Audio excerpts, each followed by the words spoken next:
Assalamualaikum warahmatullahi wabarakatuh. Yang terhormat Bapak Kepala SMA Negeri 1 Kedungdung beserta para Bapak Wakil Kesiswaan, Wakil Kurikulum, juga beserta yang kami hormati Bapak Ibu guru hebat SMA Negeri 1 Kedungdung.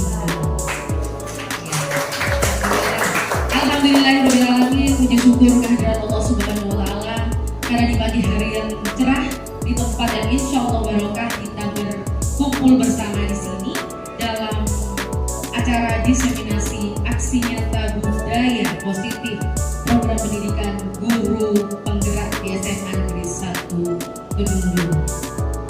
Jadi kali ini kita akan berbagi, saling sharing tentang apa yang harus kita lakukan, aksi nyata budaya positif apa yang harus kita lakukan dan laksanakan di SMA Negeri 1 Kedungdung yang nantinya akan disampaikan oleh Ibu Yanwar Agustin, Sarjana Sains. Baik para Bapak dan Ibu, untuk memulai acara kali ini kita buka acara pagi hari ini dengan pembacaan basmalah secara bersama-sama.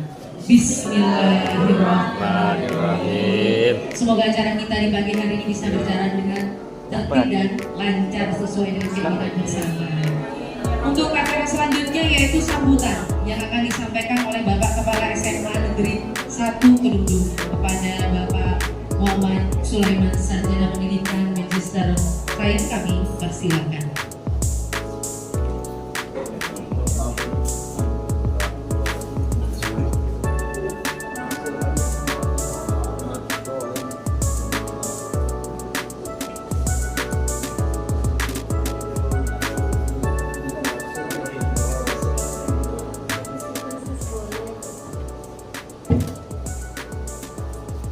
Bismillahirrahmanirrahim. Assalamualaikum warahmatullahi wabarakatuh. Waalaikumsalam. Bapak Ibu dan Ibu yang saya hormati, alhamdulillahirrahmanirrahim, pada siang hari ini kita berkumpul di tempat yang insya Allah barokah ini dalam rangka melaksanakan diseminasi yang diselenggarakan oleh Ibu Yanwar Agustin sebagai prasyarat untuk sebagai guru penggerak. Oleh karenanya praktek baik yang akan disampaikan oleh beliau ini mudah-mudahan nanti bisa tertular kepada Bapak Ibu sekalian, sehingga nantinya Bapak Ibu yang ada di SMA Negeri 1 Kedungdung ini bisa mengikuti kegiatan-kegiatan yang sudah direncanakan oleh Ibu Yanwar ini. Oleh karenanya saya minta kepada Bapak Ibu sekalian untuk bisa mengikuti kegiatan ini dengan baik dan sampai selesai, karena ini butuh waktu kurang lebih 1 jam katanya begitu, sehingga nanti akan dipandu oleh beliau untuk menyampaikan praktek-praktek baik yang nantinya akan ditularkan kepada Bapak Ibu sekalian,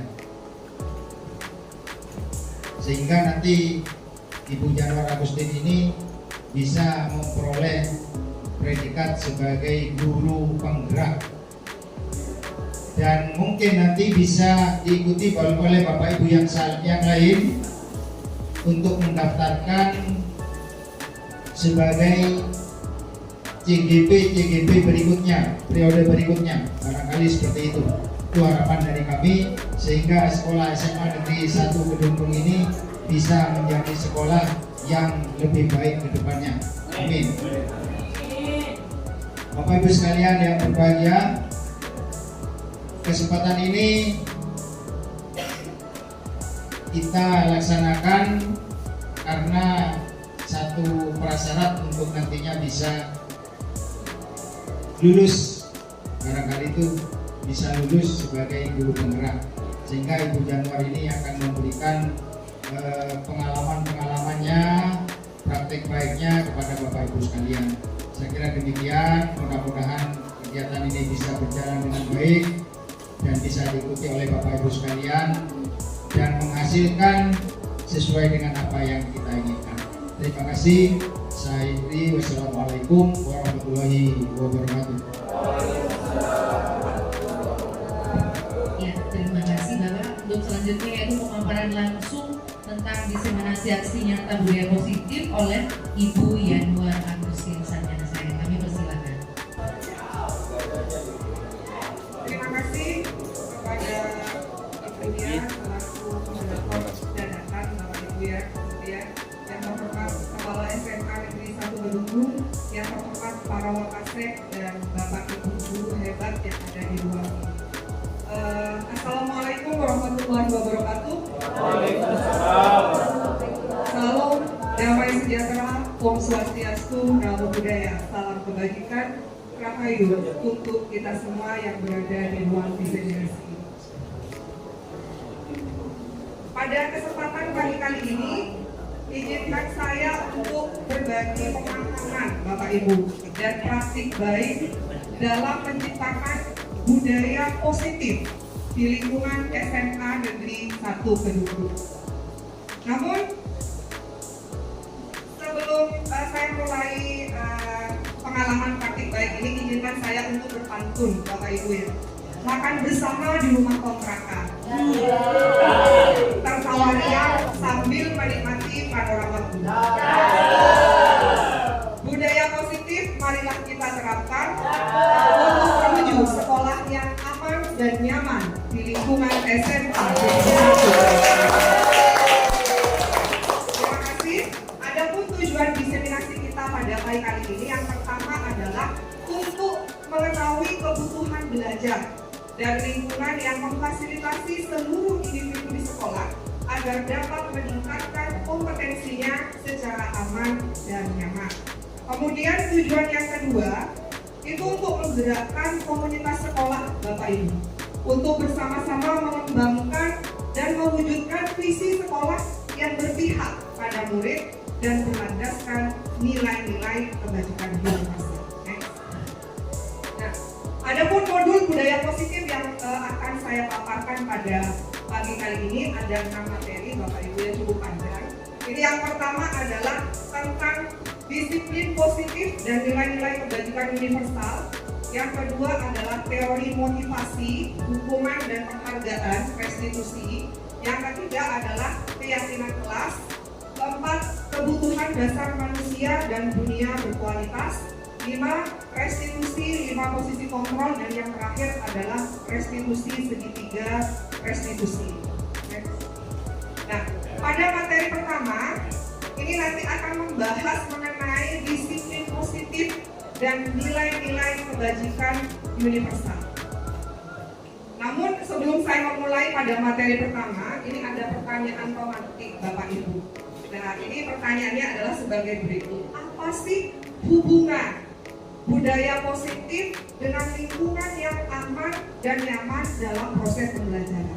Adakah dari Bapak Ibu hebat yang ada di ruangan ini untuk bisa membantu menjawab pertanyaan pemantik yang saya berikan? Ada? Mungkin ada Bapak Ibu yang ingin membantu untuk menjawab. Ada?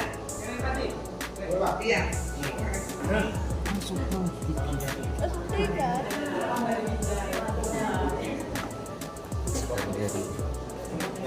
Terima kasih. Perkenalkan, nama saya Bapak Adi Abdullah.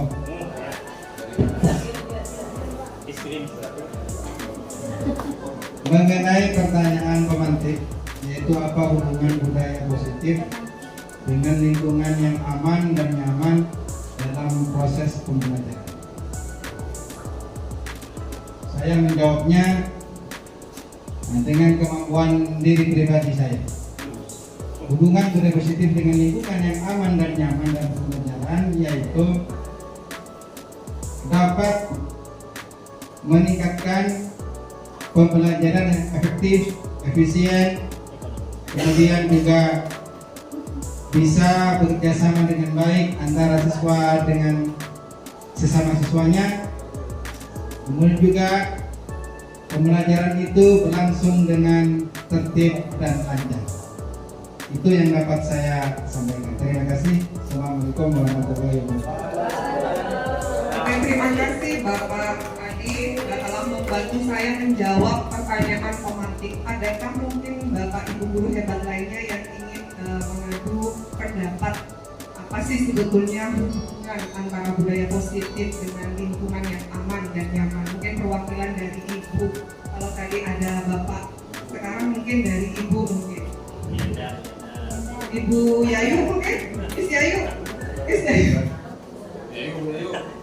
Dalam penggerak. Calon pendeta. Apa penerjemahannya coba bahasa Inggris? Siap, Pak. Baik Bapak Ibu ya, untuk sesi kali ini hubungan budaya positif dengan lingkungan yang aman dan juga nyaman dalam proses pembelajaran. Menurut kami pribadi sangat terpengaruh sekali ketika budaya positif dengan lingkungan sekitar kita. Ketika kita mengajar lingkungannya aman, nyaman, dan damai, sehingga akan tercipta proses pembelajaran yang sangat kondusif. Sehingga pembelajaran yang kita harapkan itu sesuai dengan ekspektasi kita sebagai guru. Jadi ada hubungan baik antara siswa dengan guru dan siswa juga dengan siswa antar siswa begitu, sehingga hubungannya sangat erat sekali. Ada budaya positif dan lingkungan yang aman dan juga nyaman dalam proses pembelajaran, sehingga akan terjalin hubungan yang efektif, yang kondusif juga dalam proses pembelajaran begitu Ibu. Terima kasih. Close untuk Ibu Yayu dan Bapak Adi. Terima kasih atas partisipasinya untuk menjawab jawaban pertanyaan pematik dari saya. Betul sekali apa yang dikatakan oleh Bapak Adi dan Ibu Yayu bahwa ada kaitan positif, ada kaitan yang sangat erat antara budaya positif dengan lingkungan yang aman dan nyaman sekaligus dalam proses pembelajaran, Bapak Ibu. Apa budaya? Budaya ini kalau kita artikan adalah suatu pembiasaan. Pembiasaan yang bagaimana? Tentunya adalah pembiasaan yang positif, pembiasaan yang baik. Apabila pembiasaan yang baik itu kita continue melakukan, diterapkan kepada anak didik kita, maka pada akhirnya yang akan diperoleh itu adalah karakter baik anak. Jadi intinya adalah karakter baik anak. Apa karakter baik anak? Karakter baik anak yang diinginkan adalah sesuai dengan nilai-nilai kebaikan universal yang tertuang dalam profil pelajar Pancasila, Bapak Ibu. Nah, dengan adanya karakter baik anak ini dilakukan terus-menerus, dilakukan secara kontinu, secara otomatis, secara tidak langsung akan membudayakan lingkungan yang aman dan nyaman. Tidak hanya bagi murid, tetapi untuk semua stakeholder yang ada di dalam komunitas tersebut. Nah, dengan adanya lingkungan yang aman dan nyaman ini, secara otomatis proses pembelajaran yang ada di dalam sekolah itu akan menjadi lancar, Bapak Ibu. Imbasnya apa? Efeknya ini sangat besar sekali, Bapak Ibu. Efeknya apa? Akan terwujudnya visi dan prakarsa perubahan sekolah yang beberapa minggu yang lalu kita sempat membahasnya. Karena apa? Karena visi dan misi dari prakarsa perubahan sekolah itu adalah berpihak pada murid. Dengan apa? Dengan cara kolaborasi dan komunikasi antar stakeholder yang ada di dalam komunitas tersebut. Sehingga jelas sekali bahwa budaya positif ini sangat erat kaitannya dengan pembentukan lingkungan yang aman dan nyaman dalam proses pembelajaran. Next, terima kasih Bu Yayu sama Pak Adi ya, sudah tadi menyampaikan pendapatnya dan luar biasa sekali. Kemudian di sini saya ingin membuat game Bapak Ibu ya. Ini gamenya ini namanya perubahan paradigma. Apa sih yang harus diubah? Nah, ini ada game. Jadi kita mungkin bersama-sama, ini berpasangan ya Bapak Ibu ya. Ada yang bertugas namanya kegiatan kepalan tangan. Jadi ada yang bertugas untuk mengambil kertas, entah kertas kita bayangkan kertas lah. Kita letakkan di dalam genggaman tangan kita Bapak Ibu. Nah, kertas itu ibarat adalah impian yang luar biasa yang kita miliki, harta yang luar biasa yang kita miliki. Kita genggam dalam genggaman tangan yang sekuat-kuatnya Bapak Ibu. Kita genggam dengan segala daya upaya.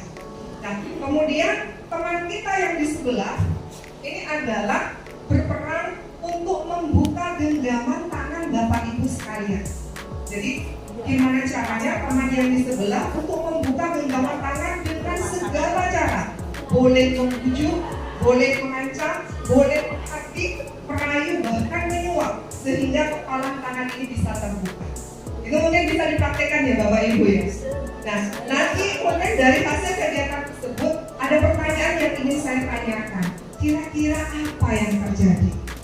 Dan siapa sih yang berperan terhadap kontrolnya pembukaan tangan tadi? Apakah orang lain ataukah justru kontrolnya ada pada diri kita sendiri? Seperti itu mungkin bisa dimulai ya Bapak Ibu ya, bisa mempraktekkan ya setelah olah tadi. Ya mungkin bisa dimulai ya, dengan pasangannya di sebelahnya. Kira-kira apa yang terjadi? Bapak Ibu yang ingin bersedia menjadi pendamping Bu Yayu. Ayo, Haji Opet. Iya. Ya, mulai genggam sesuatu yang sekiranya berharga. Kemudian nanti Abah Opet ya. Sama wanita aja, sama ibu-ibu. Yang sama satu mahram, sama Bu Pipit, betul, Bu Pipit.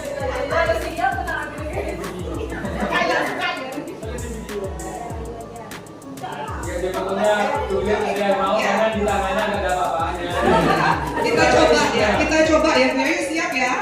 Ya, misalkan di genggaman tangannya itu sudah ada genggamannya, digenggam dengan sekuat tenaga. Kemudian teman di sebelahnya dalam tangannya ya, ini dicoba dibuka, dirayu oleh Bu Pipit ya, baik dengan membujuk, mengancam, menghardik untuk bisa membukanya. Apakah bisa? Kita coba lihat. Oke, saya Ibu. Itu apa yang di dalam itu? Itu semacam yang manis-manis kan? Hampir terus apa lagi ini? Manis-manis. Ya.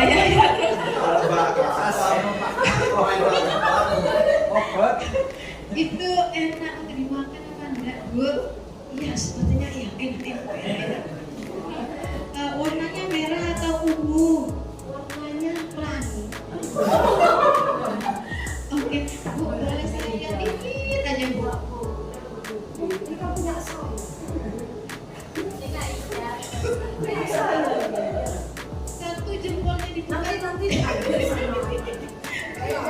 terus diambil gimana ini? Saya nggak punya nanti gimana? Saya punya satu hanya ini yang saya punya gimana? Coba jempolnya dibuka dikit Bu. Ini sudah dikit Bu. Sudah terbuka ini teman-teman. Boleh dipegang Bu? Bu jangan. Ini kan milik saya. Ini barang satu-satunya ya gimana ya? Terbukanya dari mana? Ini privasi saya gimana? Boleh Bu, dikit aja itu. Ya, dikit ya. Saya kasih ya, dikit. Yang lain. Itu apa? Apa Bu bibirnya? Dikit aja ya Bu. Soalnya ini barang berharga saya Bu bibir. Saya tuh pesan harus boleh Bu. Pas ada iming-imingnya ini aduh ya. Iya. Lagi apa? Tak mau. Ini barang-barang saya. Iya ya. Ya coba ganti kalau Bu Pipit ya. Yang lainnya ya. Ayo Bu, coba ya dikit. Dikit ya. Gini. Dikit aja ini ya. Warnanya apa ya? Coba ya. Jangan Bu Pipit.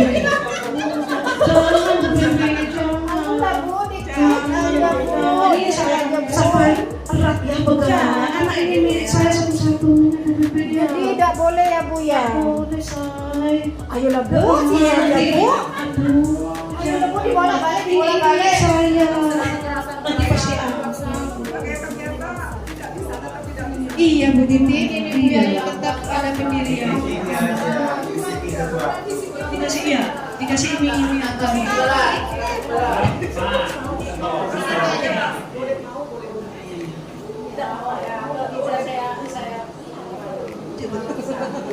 Oke mungkin. Ya enggak. Baik, ya ada kepentingan ya. Ya, kepentingan dirimu ya. Saya akan membuka barang milik saya ini. Tapi dirahasiakan ya Bu Titi ya. Dua, tiga, empat. Alhamdulillah. Boleh nuntut saya Bu?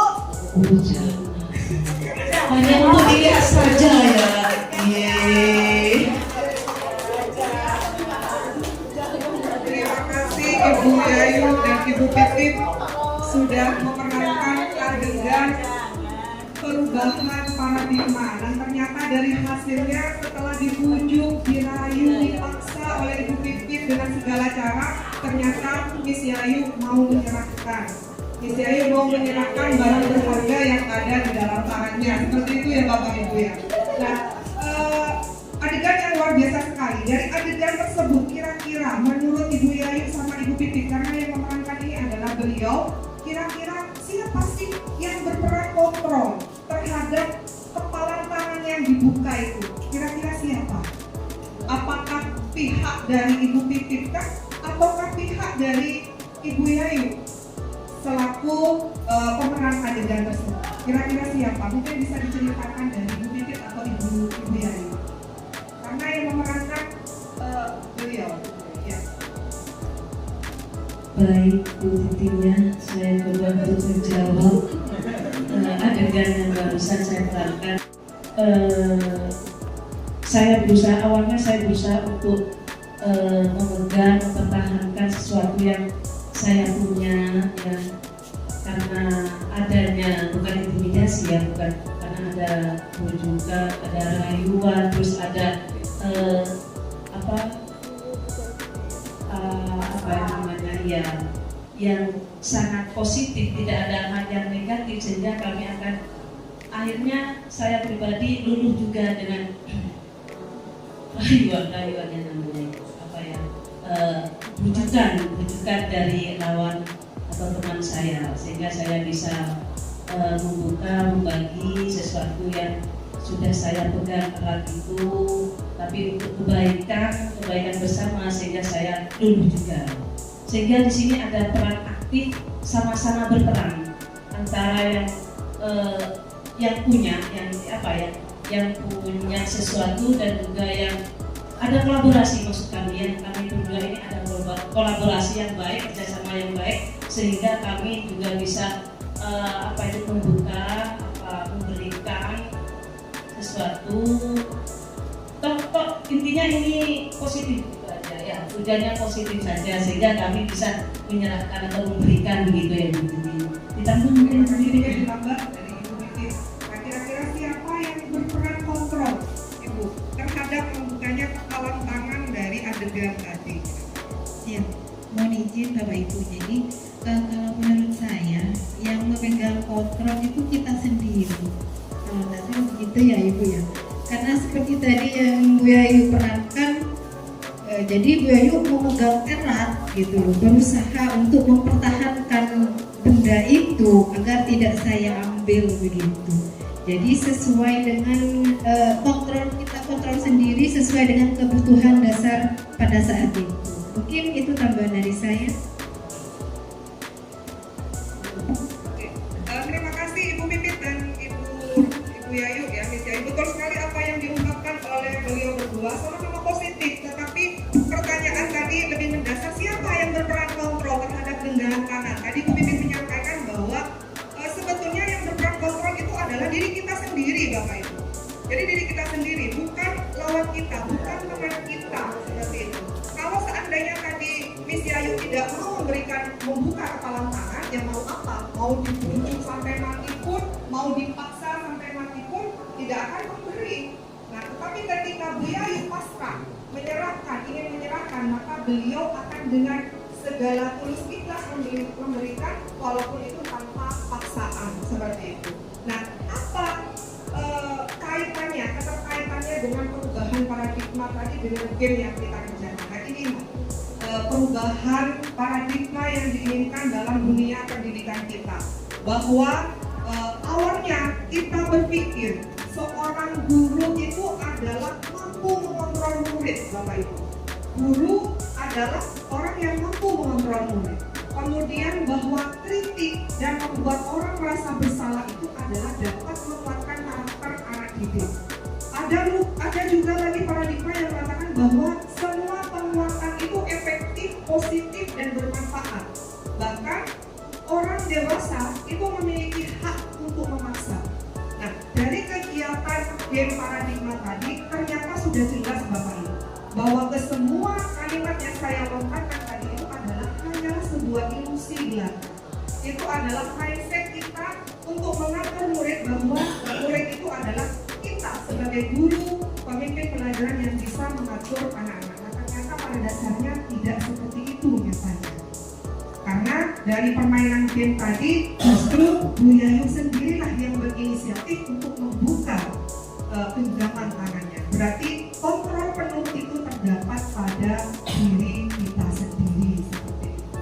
Nah, perubahan paradigma inilah yang ingin kita harapkan. Contoh, ini saya memberikan sebuah contoh realitas. Misal, kita berada dalam sebuah komunitas dengan beragam kelompok tertentu. Kemudian kita ingin mengubah seseorang yang ada dalam komunitas itu menjadi berpikiran sama seperti kita. Apakah kita bisa, Bapak Ibu? Misal dalam satu ruangan ini berisi 30 guru. Kemudian saya ingin mengubah semua guru itu berpikiran dan berpandangan sama dengan kita. Apakah bisa, Bapak Ibu? Ya. Jelas tidak bisa. Mengapa tidak bisa? Karena pada dasarnya setiap individu, setiap anak didik itu adalah memiliki karakter yang unik, Bapak Ibu. Jadi kita tidak bisa mengungkapkan keinginan kita, memaksakan kehendak kita kepada anak didik kita. Karena setiap anak itu pada dasarnya unik. Nah, apa peran kita? Peran kita sebagai pemimpin pembelajaran di sini diharapkan menjadi pemimpin pembelajaran yang masuk pada posisi kontrol, Bapak Ibu. Mengapa harus berada dalam posisi kontrol? Dengan berada di posisi kontrol, maka kita akan memahami sebuah perbedaan dan kita tidak akan menganggap keburukan itu sebagai keburukan. Tidak akan menganggap identitas kegagalan itu menjadi sebuah kegagalan. Nah, inilah tugas utama kita, Bapak Ibu, sebagai pemimpin pembelajaran dalam dunia pendidikan. Karena persis seperti yang dikatakan oleh siapa saya lupa ya, saya pernah membaca bukunya mengatakan bahwa kamu adalah apa yang kamu pikirkan. Jadi apabila kita memikirkan seseorang itu berbuat jelek, itu adalah hal yang jelek, maka aura yang muncul dalam tubuh kita itu adalah aura-aura negatif, aura-aura hal yang jelek. Tetapi kalau kita berpikir bahwa identitas kegagalan itu justru adalah sebuah keberhasilan, maka aura yang kita tampilkan itu adalah aura-aura positif dan aura-aura keberhasilan. Nah, inilah tugas kita sebagai pemimpin pembelajaran untuk mengubah paradigma dalam dunia pendidikan kita hari ini. Sehingga tidak ada lagi yang mengatakan dalam satu komunitas saya menang, kamu kalah. Tetapi yang ada adalah saya menang, kamu juga menang. Seperti itu. Next. Nah, ini sedikit berlanjut dengan tadi.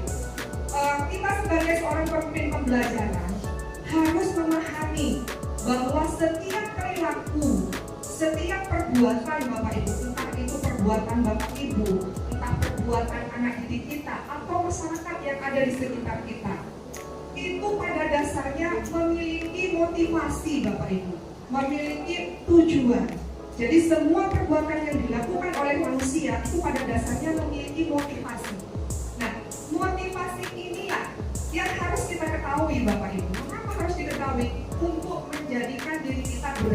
pada posisi kontrol.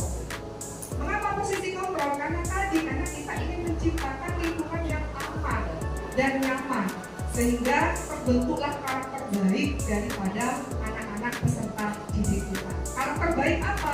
Ya karakter nilai-nilai dengan penuh kebajikan tadi yang tertuang dalam profil pelajar Pancasila. Ada apa saja? Ada 6 elemen Bapak Ibu. Ada beriman, bertakwa, mandiri, bernalar kritis, berpendidikan global, bergotong royong, bahkan kreatif. Seperti itu harapannya, outputnya. Next.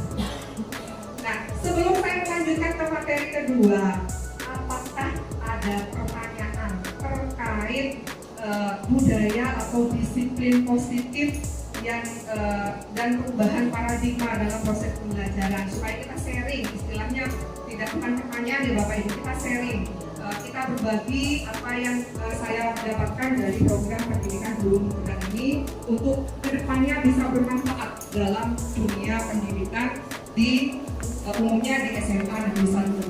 Monggo Bapak Ibu, mungkin ada, monggo silakan Bu Evi.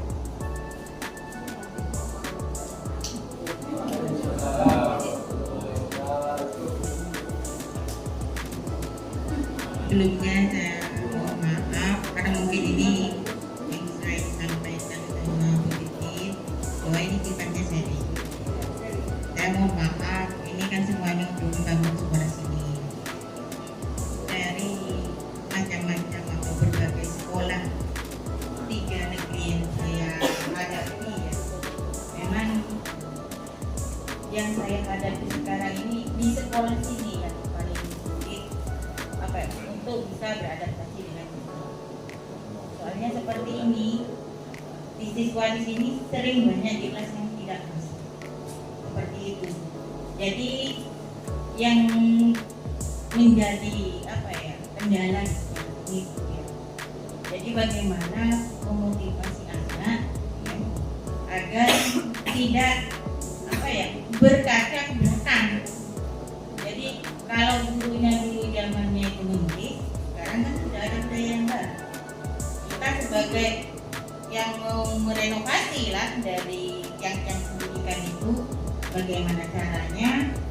Ya, saya itu dari 3 sekolah negeri itu, saya mohon maaf ya Pak ya, mohon maaf Pak Alim nih sebagai motivasi ya, untuk membangun sekolah ini. Yang kita tekankan itu dari masalah HP Pak. Ya.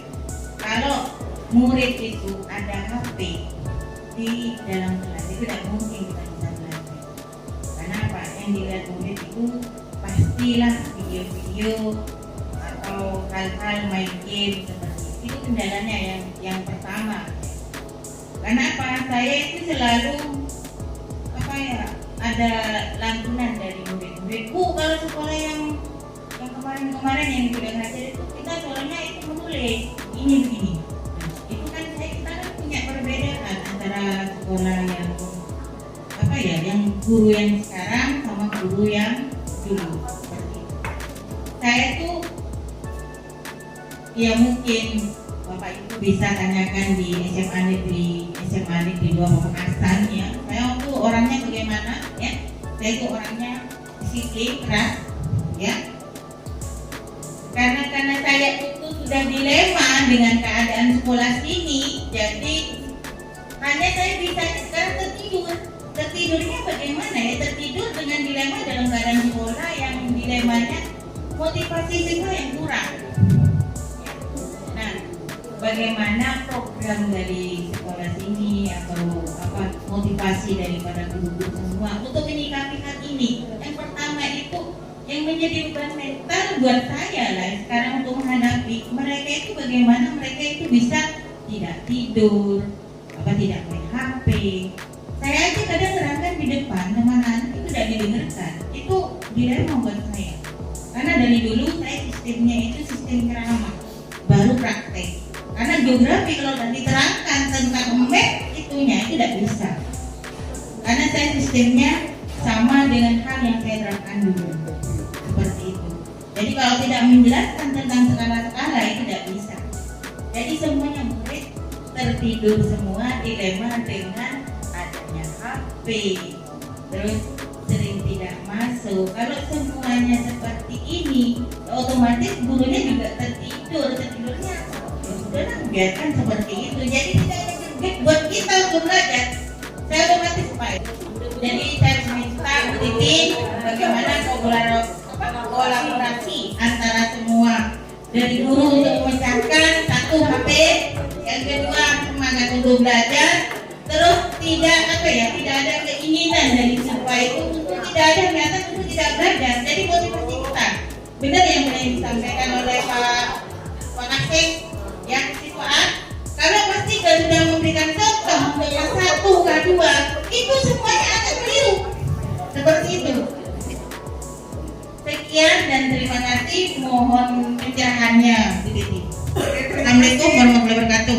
Waalaikumsalam warahmatullahi wabarakatuh. Oke, terima kasih Bu Eti, pertanyaan yang bagus sekali, panjang, lebar, namun ini mewakili semua. Seperti itu ya Bu Eti ya.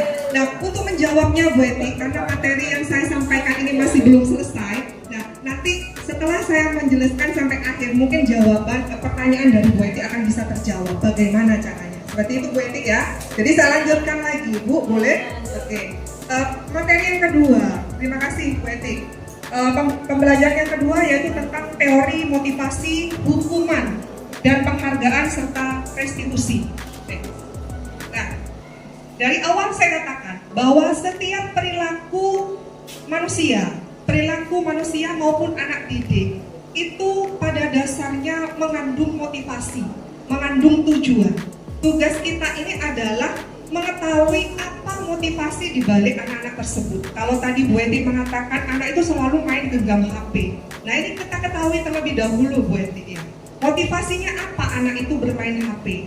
Nah, dari teori motivasi ini disimpulkan bahwa semua perilaku manusia, siapapun itu, tidak terlepas anak didik, kita sendiri, itu ada 3 motivasi Bapak Ibu. Motivasi pertama, dia melakukan sesuatu karena dia menghindari ketidaknyamanan. Dia takut dihukum, sehingga dia terpaksa Bapak Ibu untuk melakukan perilaku tersebut, entah itu perilaku baik atau buruk. Kemudian motivasi kedua, menurut teorinya itu untuk mendapatkan imbalan Bapak Ibu, untuk mendapatkan reward, untuk mendapatkan penghargaan. Dari siapa? Dari atasan bisa, dari institusi bisa, dari wali kelas juga bisa. Nah itu. Nah, kemudian yang ketiga, motivasi ketiga adalah untuk menghargai dirinya sendiri. Jadi setiap orang mau melakukan sesuatu karena dia ingin menghargai dirinya sendiri, menghargai eksistensi keberadaan dirinya sendiri, bahwa saya bisa untuk ini, sehingga saya harus mampu mengembangkan bakat dan minat saya. Nah, inilah yang harus kita kenali terlebih dahulu Bapak Ibu sebelum mengambil sebuah tindakan. Nah, dari ketiga teori motivasi ini yang ingin ditebalkan dalam dunia pendidikan kita saat ini adalah teori motivasi yang nomor 3 Bapak Ibu. Apa itu? Untuk mereka melakukan sesuatu apapun itu karena dari dalam dirinya sendiri, untuk menghargai eksistensi keberadaan dirinya sendiri. Mengapa demikian? Karena motivasi nomor 3 ini adalah motivasi yang muncul dari dalam dirinya sendiri. Sama seperti dengan permainan game perubahan paradigma tadi. Dia mungkin mau memberikan kepada Bu Pipit, tetapi karena dia bukan dari dirinya sendiri, karena dia merasa menghormati Bu Pipit sebagai temannya karena susah payah membujuknya, sehingga dia memberikan. Dan itu tidak keluar dari dirinya sendiri Bapak Ibu, tetapi dari luar. Tetapi kalau kita melakukan motivasi itu untuk menghargai dirinya sendiri, maka yang muncul adalah motivasi dari dalam diri anak didik kita. Nah, apabila motivasi ini yang muncul, maka terciptalah yang namanya disiplin positif tadi. Dengan disiplin dilakukan berulang-ulang secara kontinu, maka karakter anak pun juga akan menjadi baik. Kalau karakter anak itu sudah baik, stakeholder yang di dalamnya itu juga sudah baik, maka kita gampang Bapak Ibu untuk menciptakan lingkungan yang aman dan nyaman. Dan tadi yang dikatakan oleh Bu Eti, inilah tujuan kita berada dalam satu forum itu untuk mensosialisasikan apa yang kita peroleh dalam dunia pendidikan, sehingga saya yakin dan optimis apabila Bapak Ibu berada di sini semuanya tidak ada lagi pernyataan dari Bu Eti, saya di sini hanya kerjaannya tidur, saya di sini ingin pindah. Saya yakin 100% tidak ada yang ingin pindah dari SMA Negeri 1 Kedungdung. Karena apa? Karena kita sudah memahami ilmunya, seperti itu Ibu. Dan saya optimis bahwa visi dan prakarsa perubahan yang ada di SMA Kedungdung bisa melaju seperti sekolah-sekolah yang lainnya. Dan saya berharap setelah saya akan ada next guru penggerak berikutnya, sehingga harapan dari Ibu Eti dan kita semua untuk mewujudkan, mensukseskan SMA Negeri 1 Kedungdung sejajar dengan sekolah-sekolah yang lainnya, saya optimis. Nah, kemudian teori motivasi yang kedua, ini motivasi anak melakukan sesuatu karena takut dihukum, karena ingin mendapatkan penghargaan. Bapak Ibu hebat yang ada di sini, sama mungkin seperti saya di awal, ternyata penghargaan itu adalah dua hal yang tidak ada bedanya dengan hukuman. Ternyata penghargaan dan hukuman itu adalah memiliki kesamaan. Apa kesamaannya? Kesamaannya adalah kita sama-sama dihukum. Satunya dihukum dengan fisik dan satunya lagi dihukum oleh penghargaan. Nah, mengapa kok penghargaan itu bisa dijadikan sebagai hukuman? Nah, ini salah satu alasannya. Yang pertama, penghargaan itu menurunkan kualitas, Bapak Ibu. Penghargaan itu mematikan kreativitas. Penghargaan itu mengurangi motivasi intrinsik yang ada di dalam diri Bapak Ibu. Mengapa demikian? Contoh, dalam sebuah komunitas, misal saya seorang guru, saya memberikan penghargaan, reward, berulang-ulang kali pada satu anak didik. Secara otomatis anak didik yang lainnya akan merasa kena mental duluan. Sehingga, alah, ngapain saya harus susah-susah belajar? Toh yang mendapatkan hasilnya si A, misalkan. Seperti itu. Sehingga siswa-siswa yang lain dia tidak akan muncul. Oleh sebab itu saya yakin dan percaya bahwa sama dengan Bapak Ibu guru hebat yang ada di dalam ruangan ini, Bapak Ibu guru hebat di sini pasti memiliki keunikan, memiliki bakat dan minat yang mampu mendorong, menggerakkan sekolah kita menjadi lebih baik sesuai dengan bakat dan minat Bapaknya Ibu masing-masing. Mengapa tidak keluar? Karena kita masih belum menemukan. Karena kita sebagai pemimpin pembelajaran belum menemukan keunikan mana yang dimiliki oleh karakter anak didik kita yang bisa kita tingkatkan. Karena saya yakin dan percaya setiap anak itu diciptakan unik dan diciptakan memiliki bakat dan minat sesuai dengan bidangnya masing-masing. Seperti itu. Kemudian selanjutnya, Bu, apakah penghargaan berarti itu dilarang? Tidak, Bapak Ibu. Penghargaan itu tidak dilarang. Cuman apresiasi kita terhadap seseorang, terhadap anak didik maupun anak buah kita itu ada caranya. Cara memberikan apresiasi atau pengakuan. Salah satunya adalah dia harus memberikan pengakuan secara khusus dan pribadi. Jadi jangan sampai di depan anak-anak sehingga anak-anak yang lain itu merasa dia tidak diakui keberadaannya, sehingga dia sudahlah, saya nggak mau berkreativitas, paling yang dipanggil ya itu aja, seperti itu. Kemudian yang kedua, kalau kita ingin memberikan pengakuan, berikan pengakuan kepada semua murid, Bapak Ibu, kepada semua murid secara bergantian. Jadi hari ini saya memberikan pengakuan pada A, besoknya saya akan beri pengakuan pada B. Kamu itu adalah hebat. Sama seperti halnya saya, Bapak Ibu, menjadi calon, saya masih calon Bapak Ibu ya, calon guru penggerak. Di dalam penilaian fasilitator saya, dari 10 anggota grup yang ada di kelas saya, fasilitator tidak akan menyebutkan si A itu paling bagus. Nah, tidak ada penilaian seperti itu Bapak Ibu. Fasilitator memberikan penilaian 10 siswanya itu adalah the best, semuanya the best. Karena apa? Mereka unik. Satunya the best dalam hal ini, satunya the best dalam hal ini, satunya the best dalam hal itu. Sehingga tidak ada lagi minus. Jadi semuanya berharga. Anak didik kita 30 siswa itu jangan sampai kita kecualikan Bapak Ibu. Semuanya itu berharga. tinggal kita sebagai pemimpin pembelajaran menyetil bagian mana anak didik ini yang berpotensi untuk menguatkan karakter-karakter baiknya. Seperti itu. Next. Nah, di sini ada beberapa, setiap anak pasti melakukan kesalahan ya Bapak Ibu ya. Di sini saya memberikan beberapa contoh. Ini bisakah Bapak Ibu untuk mengklasifikasikan ya Bapak Ibu ya, manakah yang termasuk hukuman dan manakah yang termasuk konsekuensi. Ini misal ada anak yang terlambat datang sekolah, kemudian dia ditugaskan untuk mencatat 100 kali dalam buku. Kamu nulis 100 kali dalam buku.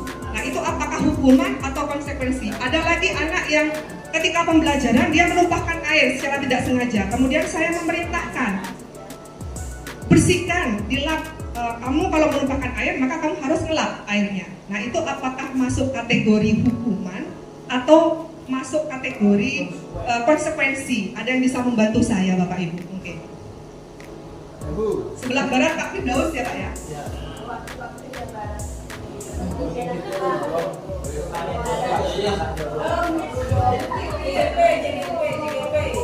Tes. Terima kasih atas kesabarannya yang diberikan. Kalau menurut saya memberikan sesuatu atau hukuman atau istilahnya kepada siswa itu tergantung konteksnya. Misalnya kalau kalimatnya perintah itu hukuman. Misalkan kamu harus bersini, kamu harus lari ini hukuman. Kalau menurut saya beda dengan konsekuensinya gitu. Kalau perintah itu lebih istilahnya lebih memaksa gitu. Padahal di sini guru dilarang memberi hukuman kepada siswa. Guru istilahnya siswa melakukan kesalahan itu harus ada flashbacknya dulu. Dia misalkan terlambat, ada apa? Gitu. Tidak hanya sibuk memberi hukuman, tidak flashback. Kenapa dia terlambat? Kenapa dia melakukannya? Seharusnya kita mencari latar belakang dulu. Mungkin hanya ini yang saya dapat sebutkan. Terima kasih. Oke, terima kasih. Mungkin bisa berikan applause untuk Bapak Firdaus. Betul sekali apa yang diungkapkan oleh Pak Firdaus, bahwa ternyata hukuman dan konsekuensi itu berbeda, dua hal yang berbeda Bapak Ibu.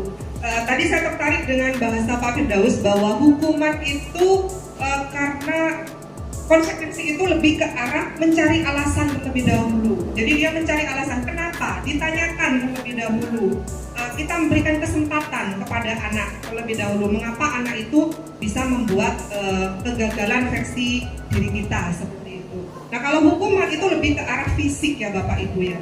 Nah, ini kalau konsekuensi mereka melakukan, kita memberikan istilahnya memberikan hukuman sesuai dengan kesalahan yang telah mereka lakukan. Seperti tadi airnya tumpah, kemudian saya berusaha untuk coba kamu lap, misalkan disuruh lap airnya. Nah, itu adalah konsekuensi dia karena dia sudah menjatuhkan airnya tadi. Seperti karena ada alasan dia menjatuhkan, maka dia harus membersihkan. Seperti itu Bapak Ibu. Terima kasih Bapak Firdaus sudah membantu saya untuk menjawab beberapa contoh dari hukuman dan konsekuensi. Next mungkin. Nah, ini satu hal lagi. Nah, di program pendidikan guru penggerak ini ada satu istilah Bapak Ibu. Ini yang baru saya dengar. Nah, saya belum pernah mendengarnya. Nah, saya sebetulnya mengapa termotivasi ikut guru penggerak karena ingin mungkin ada sesuatu yang baru. Nah, ternyata memang betul ada sesuatu yang baru Bapak Ibu. Ini ada istilah restitusi. Artinya adalah itu adalah kembali. Itu kembali. Berarti apa restitusi?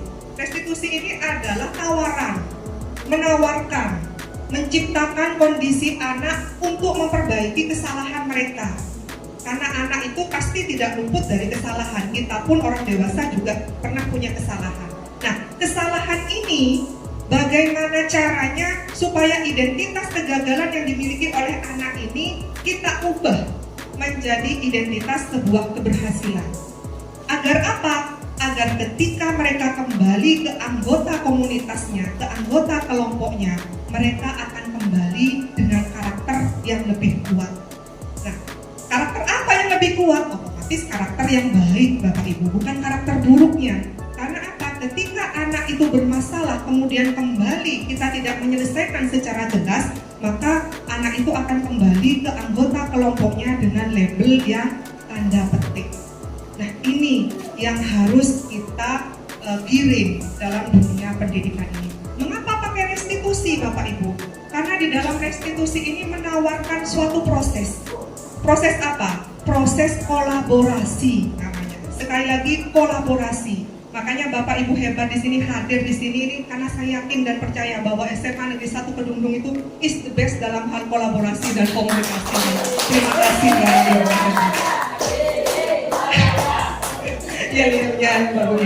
Nah, selain itu ya, selain kolaborasi, restitusi itu ternyata dia mencari solusi Bapak Ibu. Anak itu menemukan solusinya sendiri. Jadi solusi yang diberikan adalah bukan ditawarkan dari pihak kita, karena kita tidak bisa mengontrol anak. Tetapi solusi itu adalah anak sendiri yang akan membuatnya. Oleh sebab itu nanti diharapkan dia menjadi karakter yang lebih kuat seperti itu. Nah, ini identitas kegagalan akan diubah menjadi identitas kesuksesan. Next. Nah, apa ciri-cirinya? Ya tadi, restitusi itu tidak menebus kesalahan, tapi dia memperbaiki kesalahan yang telah mereka lakukan. Bukan paksaan, tapi ini adalah tawaran. Kemudian yang jelas, restitusi itu adalah mengembalikan murid yang berbuat salah pada kelompoknya agar memiliki karakter yang lebih kuat. Seperti itu. Nah, mungkin sebelum lanjut ke materi berikutnya, ada yang ingin ditanyakan Bapak Ibu terkait apa itu tadi?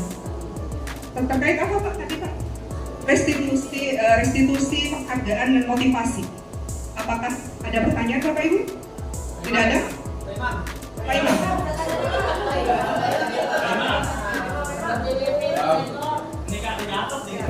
Saya yang saya tanyakan sedikit pemaparan tentang materi motivasi. Seperti saya mencatat, di situ ada hubungan ibadah maupun pribadi.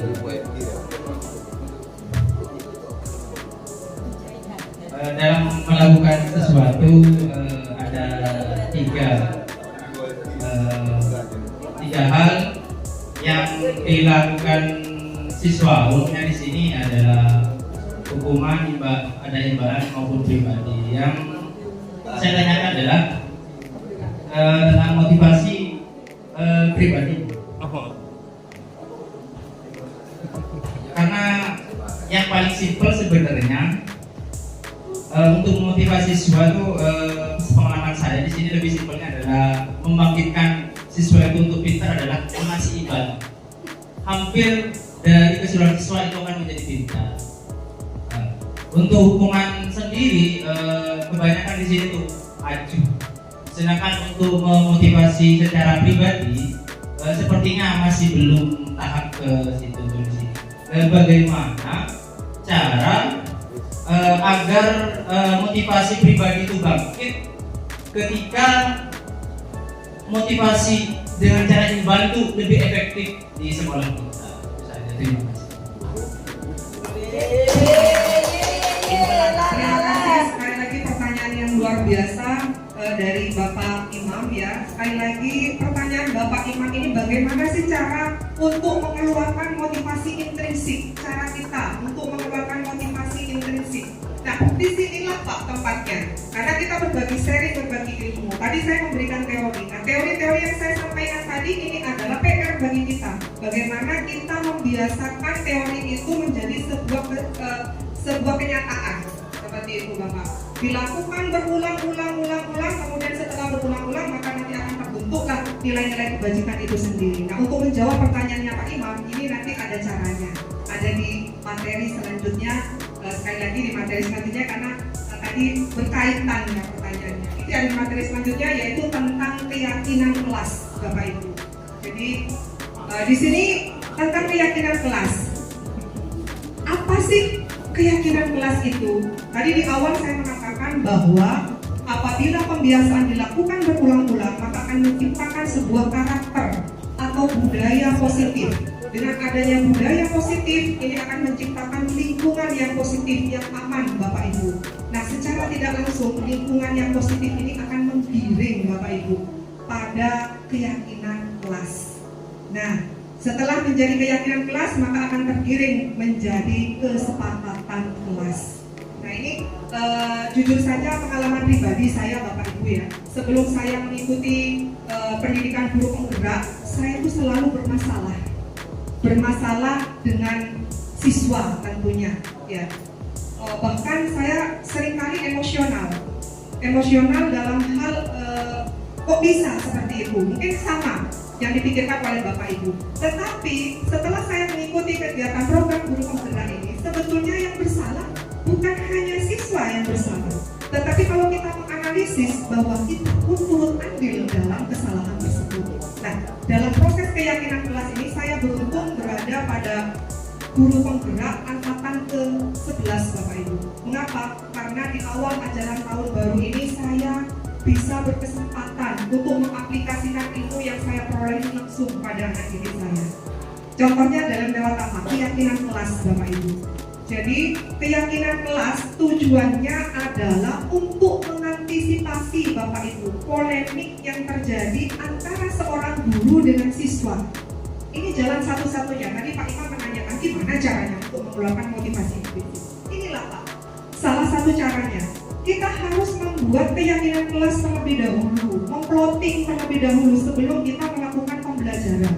Tujuannya apa? Menghindari polemik-polemik yang tidak diinginkan tadi, yang marah-marah, kurang ajar, anak tidak sopan santun seperti itu. Jadi sebelum pembelajaran, sebelum menyampaikan materi, kita berikan keyakinan kelas terlebih dahulu. Apa itu keyakinan kelas? Next. Nah, di sini yang mana yang merupakan keyakinan kelas? Di sini ada beberapa tulisan. Nah, mungkin bisa membantu Bapak Ibu. Keyakinan kelas dengan kesepakatan kelas itu kira-kira dua hal yang sama ataukah berbeda Bapak Ibu? Berbeda. Mungkin bisa dibantu saya di mana letak perbedaannya. Kalau sama di mana letak persamaannya? Mungkin. Pak Daus. Tolong bagian bahasa. Bagian bahasa. Apa keyakinan? Apakah keyakinan dan kesepakatan kelas itu ada dua hal yang sama ataukah berbeda? Kalau menurut saya keyakinan kelas itu adalah aturan yang mana sesuatu yang umum yang sudah tertulis sebelum-sebelumnya. Kalau kesepakatan kelas adalah aturan yang disepakati atau hal yang baru yang dibicarakan pada saat itu. Terima kasih. Jadi beda atau sama Bapak? Boleh saya ulang sekali. Terima kasih. Kalau menurut saya keyakinan dan kesepakatan itu ada diversitas. Kalau keyakinan itu berangkat dari ide, dari kesepakatan itu. Misalkan kesepakatan kelas sebelum kita harus menjadi kelas yang kooperatif misalkan. Sedangkan keyakinan itu tujuan-tujuan tertentu dari hasil kesepakatan itu. Kalau menurut saya, jadi ada perbedaan antara keyakinan dan kesepakatan. Terima kasih. Terima kasih luar biasa sekali karena Pak Firdaus ini adalah baru lulus ya Pak ya dari prajabatan PPG ya Pak ya. Luar biasa sekali jawabannya memang betul sekali. Jadi keyakinan dan kesepakatan kelas itu adalah dua hal yang berbeda Bapak Ibu ya.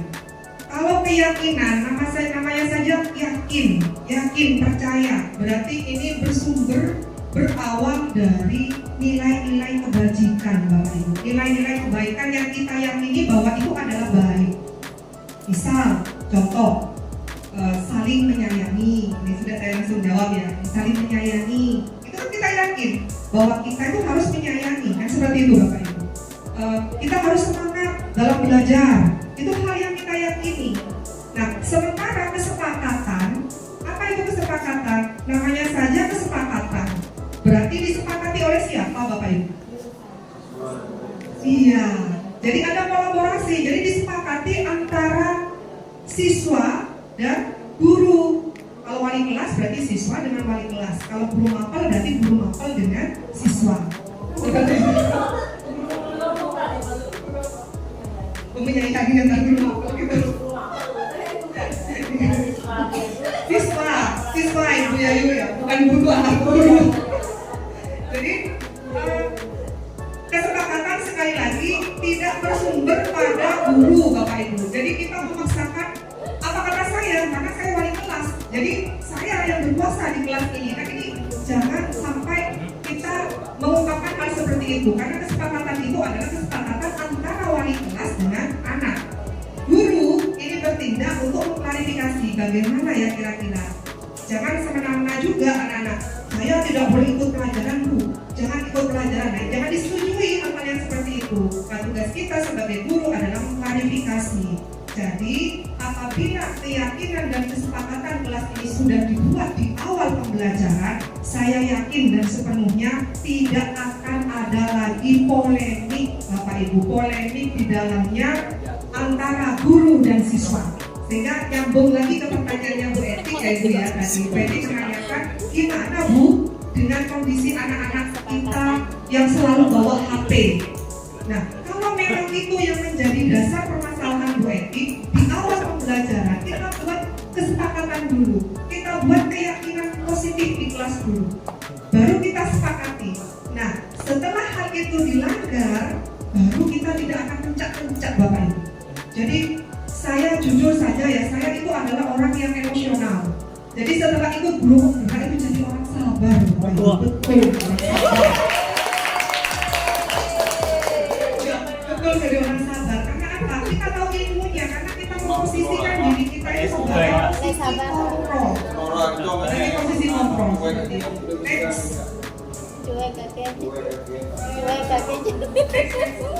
Nah ini contohnya, kalau Bapak Ibu bingung menerapkan keyakinan kelas, kita ingin memberikan contoh ya Bapak Ibu ya. Jadi di awal pembelajaran ini bisa diaplikasikan. Tidak ada salahnya untuk menerapkan walaupun sedikit terlambat, tapi tidak apa-apa. Keyakinan, yakin. Berarti misalnya kita yakin harus tanggung jawab di dalam kelas. Nah kesepakatan itu apa? Realnya Bapak Ibu, betul saya katakan Pak Firdaus, turunannya dari yakin. Apa realnya? Tindakan nyatanya. Ya, misalkan selalu mengembalikan buku sebelum tempatnya. Nah itu disepakati, setuju, bisa ditulis Bapak Ibu.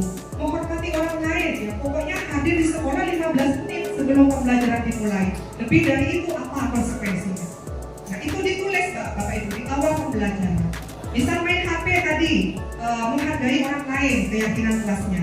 Jadi selama pembelajaran dilarang main HP. Nah, kalau main HP, kita kembalikan lagi Bapak Ibu sesuai kesepakatannya. Kita nggak akan ngoyo jadi guru, betul?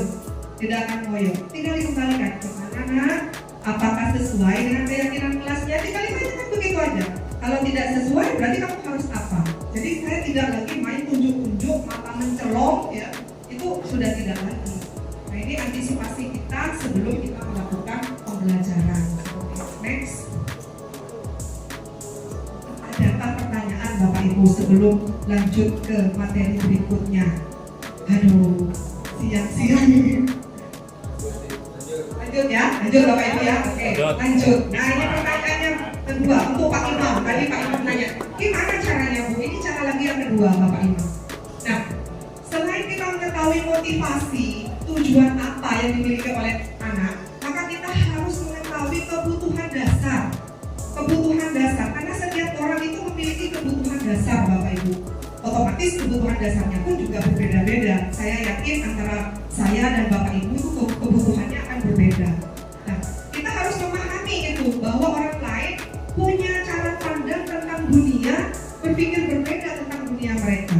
Nah, menurut kebutuhan dasar manusia ini ada 5 kebutuhan dasar manusia mengapa orang itu melakukan perbuatan apa saja. 1, karena kasih sayang dan rasa diterima.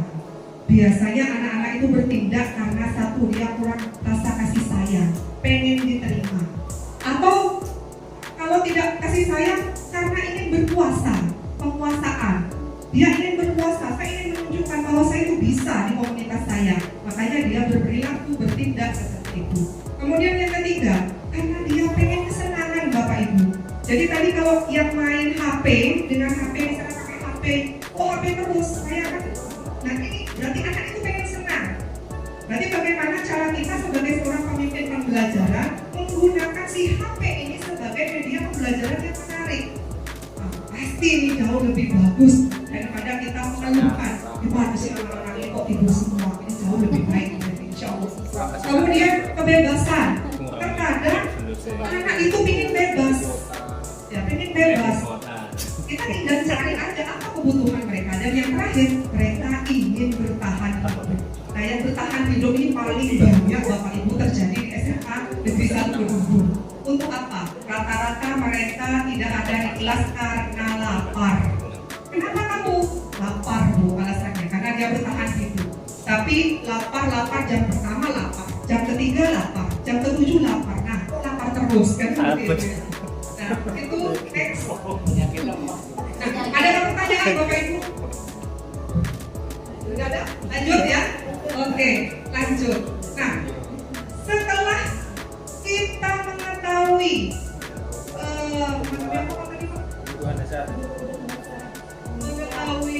kebutuhan dasar. Nah, ini kan kita sudah tahu nih. Kita sudah tahu anak didik kita itu punya motivasi apa. Berperilaku ini motivasinya. Setelah itu kita tahu ternyata anak ini berperilaku karena ada kebutuhan dasar yang tidak dipenuhi. Maka langkah selanjutnya adalah tindakan Bapak Ibu untuk menjadi atau berada dalam posisi kontrol.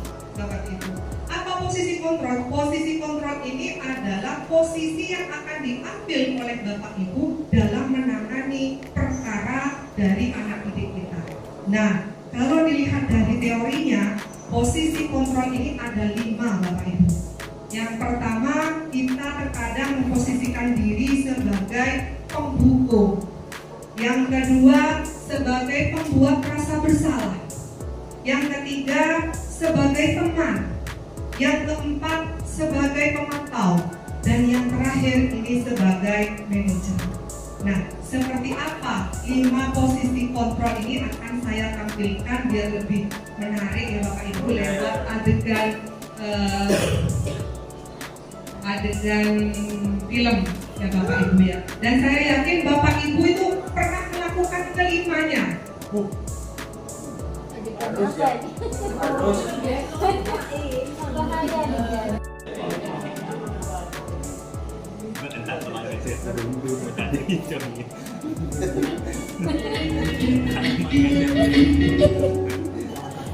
Saya Adia, Ibu dan Bapak Guru hebat. Dalam penerapan disiplin positif restitusi, salah satu program yang dikembangkan adalah 5 posisi kontrol. 5 posisi kontrol dalam restitusi adalah proses perjalanan seorang pendidik agar dapat mengenali dirinya. Pada video kali ini, kita akan membahas tentang 5 posisi kontrol yang dikembangkan oleh Diane Gosser dan contoh penerapannya.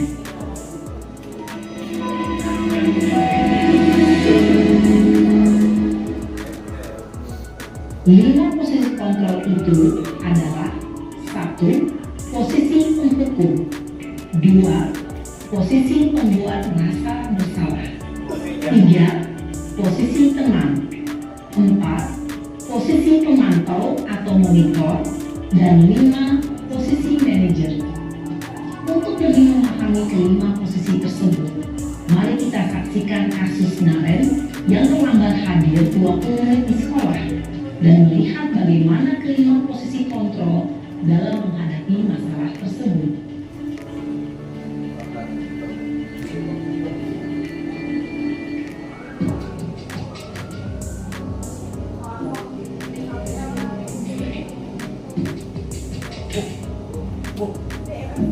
Kelas papernya. Naren!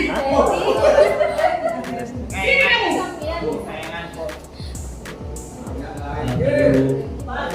Kamu terlambat. Kamu deh, pasti terlambat. Saya Apa? Apa coba? Alasan kamu apa lagi? Apa sih kamu tidak terlambat?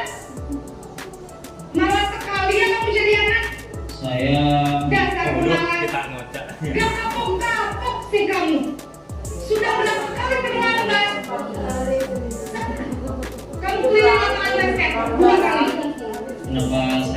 harus kelihatan basket, Bu.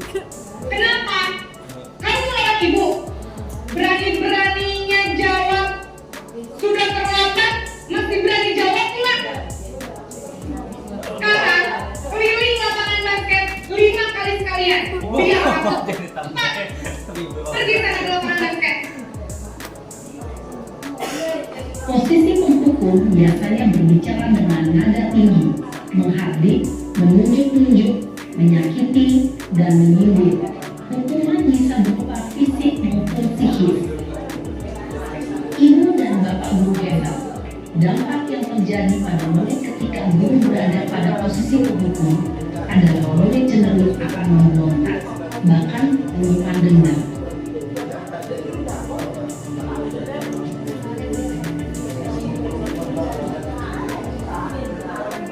Dendam, dendam.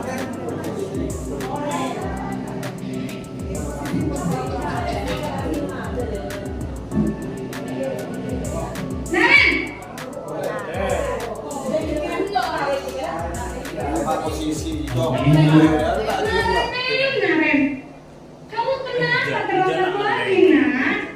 Ya Tuhan, Naren. Kalau kamu terlambat lagi, nanti ibu yang ditegur bapak kepala sekolah, Nak. Duh, gimana ini? Maaf, Bu. Duh, Gusti Naren. Kamu suka ya kalau ibu ditegur bapak kepala sekolah? Terus, sekarang ibu harus tulis apa ini di buku absen? Ini kamu sudah sering terlambat loh. Ibu harus apa coba? Maaf, Bu. Maaf sekali. Ya sudah, lain kali jangan bikin ibu susah lagi ya, Nak ya. Ibu tidak akan kuat lagi kalau kamu begini terus. Bisa jantungan kalau ibu tegur bapak kepala sekolah. Sana cepat kelas. Maaf ya, Bu. Maaf sekali. Posisi membuat rasa bersalah, berbicara dengan nada tenang, cenderung lembut. Namun kata-kata yang diutarakan membuat murid merasa menjadi orang yang gagal, memandang buruk dirinya sendiri, merasa tidak berharga, dan tidak sanggup membahagiakan orang lain. Ketika guru mengambil posisi membuat rasa bersalah, murid akan menganggap dirinya yang bersalah dan ia akan menyimpan emosi negatif tersebut di dalam dirinya. Posisi berikutnya posisi teman.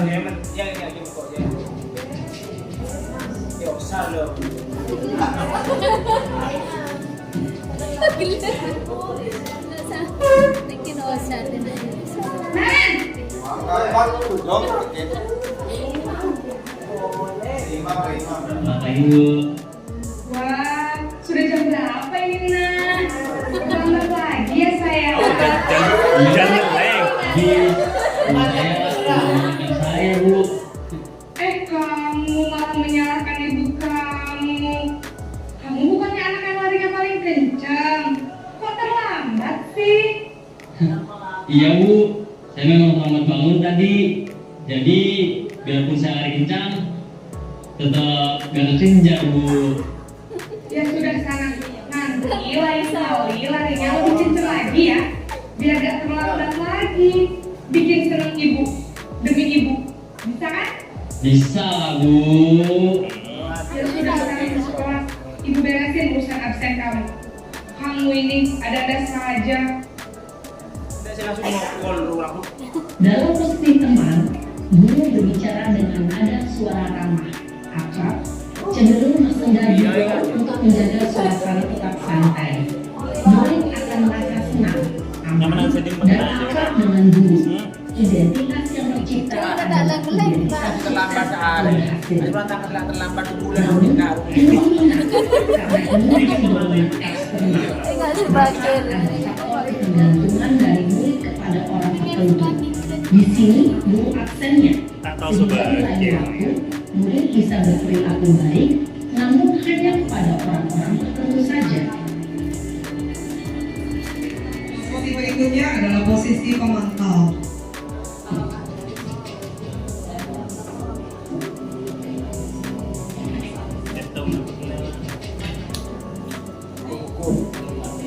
Hukuman, merasa salah, teman. Tak paham tanya apa bikin. Ibu, Nah, Ren, apa peraturan sekolah kita tentang jam berapa kita harus masuk sekolah, Nak? kita harus di sekolahnya dulu. Iya, betul. Sekarang sudah jam 7.20. Kalian sudah tahu konsekuensinya jika terlambat hadir? Paham Bu, saya harus tinggal kelas pas jam istirahat selama 20 menit. Iya, benar. Konsekuensinya demikian. Jadi nanti jam 9.30 pas istirahat, kamu harus tinggal di kelas, kerjakan tugas tambahan untuk ketinggalan kamu, ya? Baik Bu. Posisi pemantau mengandalkan penghitungan atau data untuk mengontrol murid. Guru mengarahkan murid berdasarkan peraturan dan konsekuensi. Seorang pemantau menunjukkan bahasa tubuh dan ekspresi wajah yang datar dan cenderung formal. Posisi terakhir adalah posisi manajer.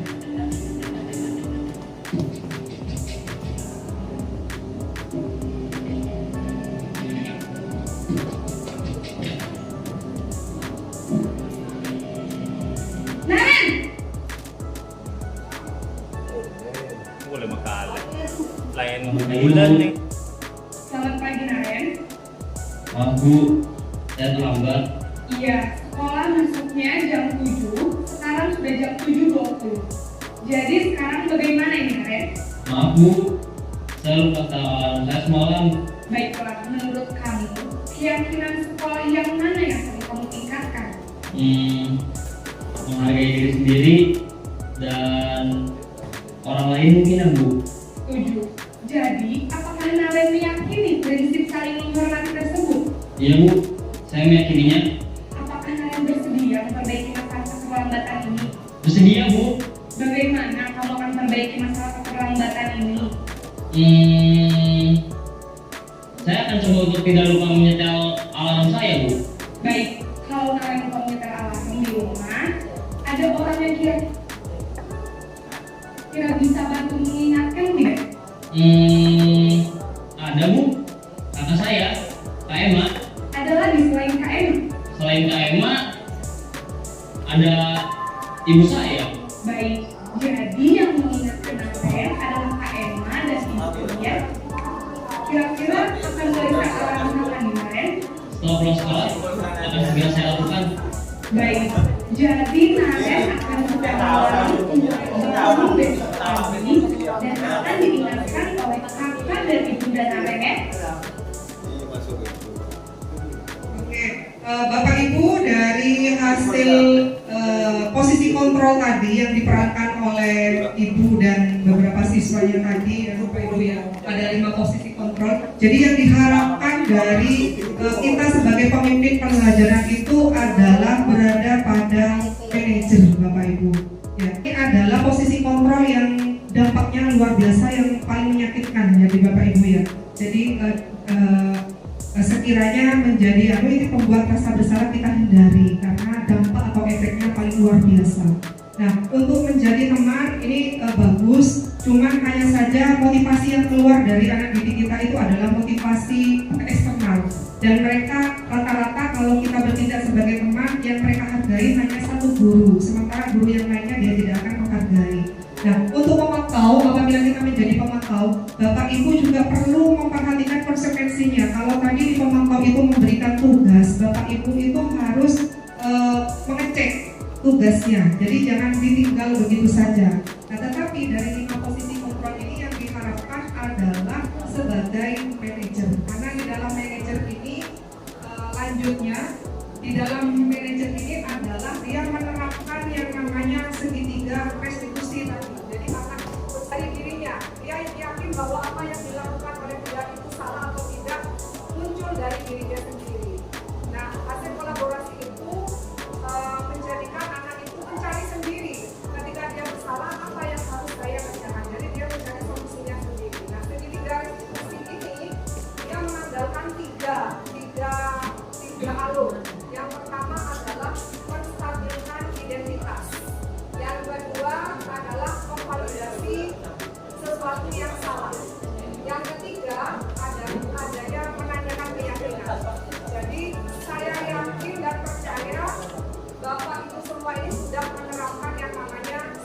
dan restitusi. Hanya saja segitiga restitusi yang dilakukan oleh Bapak itu masih terpotong-potong.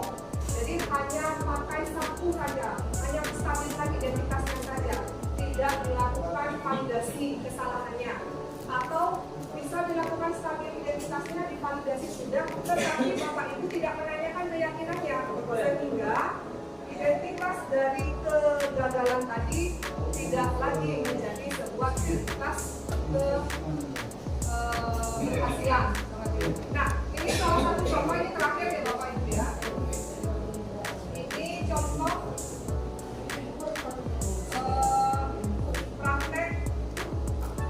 praktek segitiga restitusi yang saya lakukan, yang mohon maaf agak kaku karena saya bukan pemeran film ya Bapak Ibu ya. Praktek segitiga restitusi. Jadi ada 3 langkah: validasi, menanyakan kesalahan, dan menanyakan keyakinan. Itu hanya di film bisa.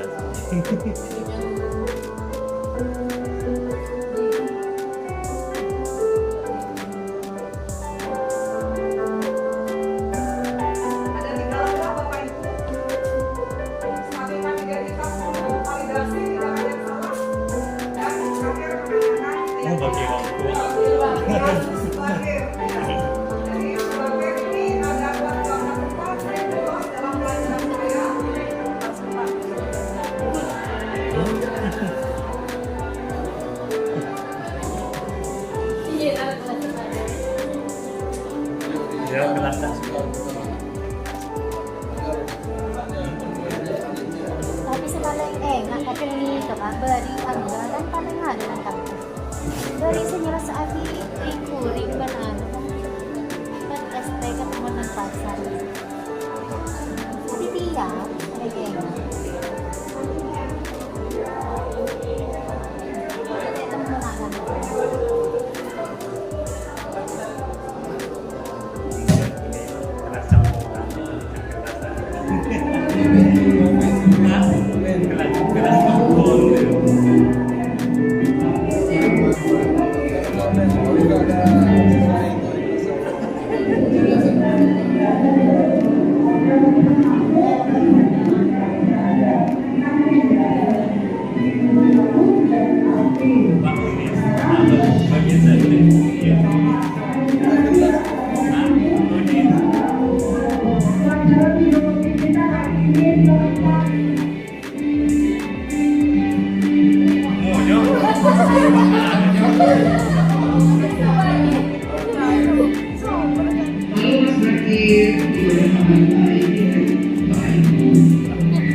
Percaya itu hanya film sejarah. Tadi kan ada pelajaran itu biologi di kelas 12. Itu tidak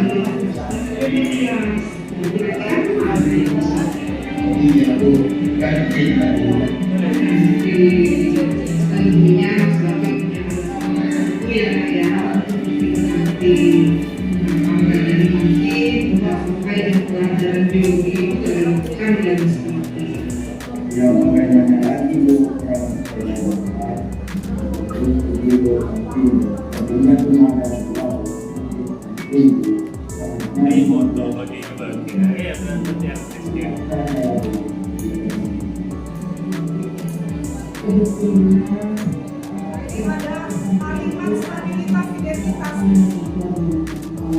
Stabilitas itu, ya stabilitas itu artinya kestabilitan. Kita tidak membenarkan, kita di lain pihak membenarkan dengan logika, dan satunya lagi kita menyalahkan perbuatan. Namanya stabilitas ya Bapak Ibu ya.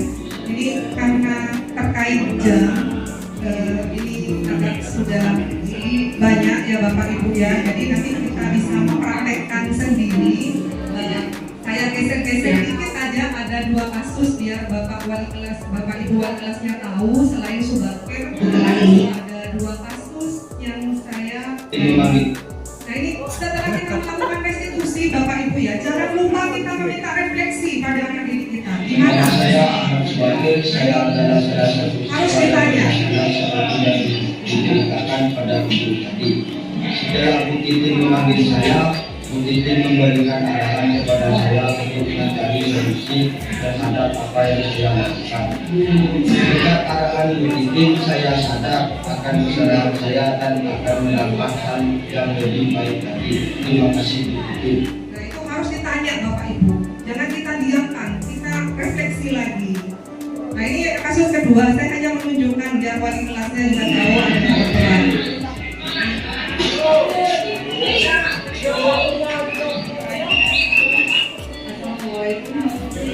Kasusnya menumpahkan air, mana banyak buang.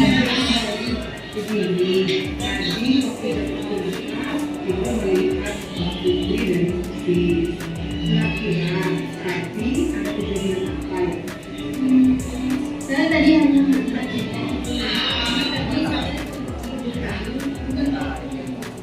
Oke, adalah hal yang biasa bagi Bapak Ibu ya, menabraknya sampai air minumnya jatuh. Tentunya Bapak Ibu itu punya kamar sendiri. Kenapa enggak pakai itu? tadi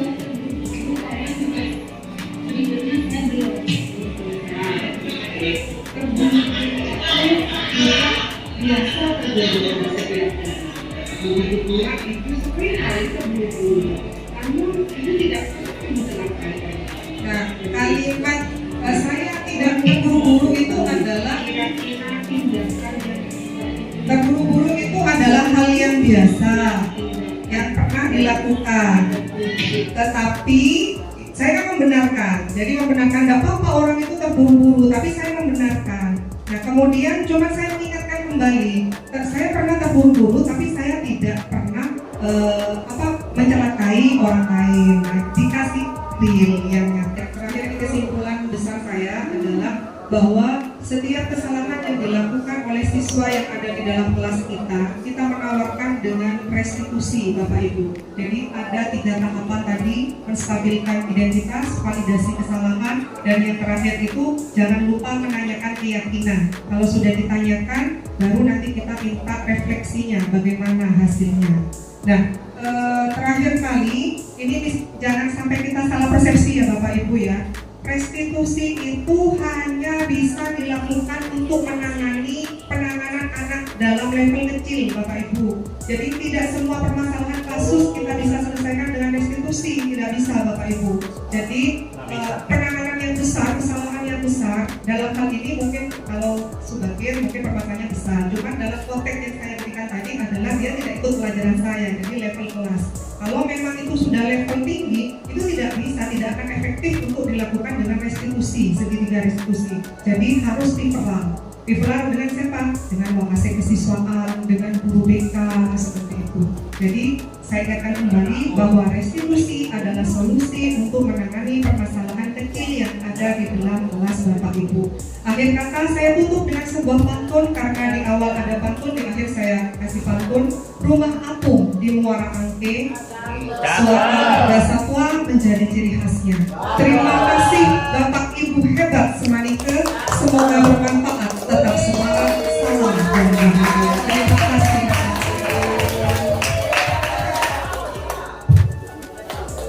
Baik, terima kasih sekali lagi kepada Ibu Yanwar Agustin Sarjana Sains atas sharing ilmunya yang luar biasa. Semoga bermanfaat dan bisa kita terapkan di lingkungan SMA Negeri 1 Kedung.